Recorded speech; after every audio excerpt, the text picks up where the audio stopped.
नमस्कार मित्रांनो, शेतकरी कर्जमाफी योजना 2026 बद्दल एक महत्त्वाची अपडेट आहे।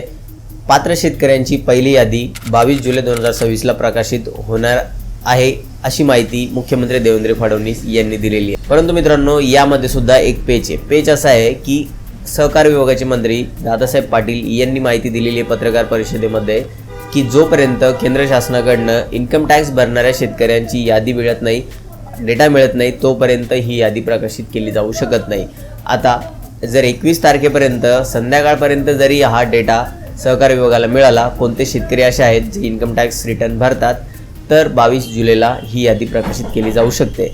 मित्रांनो, अजितदादा पवार यांच्या जयंतीनिमित्त ही पहिली यादी तरी जाहीर केली गेली पाहिजे अशी मागणी होती। परंतु आता सहकार विभागाच्या मंत्री यांनी ही जी माहिती दिलेली यावरून असं दिसतंय की अजून सुद्धा ही पहिली यादी प्रकाशित होण्यासाठी विलंब होऊ शकतो। तुमचं याबाबत काय मत आहे? यादी नक्कीच 22 तारखेला प्रकाशित होईल किंवा नाही, किंवा अजून ही कर्जमाफी किती दिवस लांबणार आहे, कमेंट करून नक्कीच सांगायचं आहे। मित्रांनो, याबाबत काही अपडेट आली तर आपण आपल्या चॅनलच्या माध्यमातून नक्कीच घेऊया। तोपर्यंत आपल्या चॅनलला सबस्क्राईब करून ठेवायचं आहे। भेटूया मित्रांनो नवीन माहितीसह नवीन व्हिडिओमध्ये। तोपर्यंत धन्यवाद।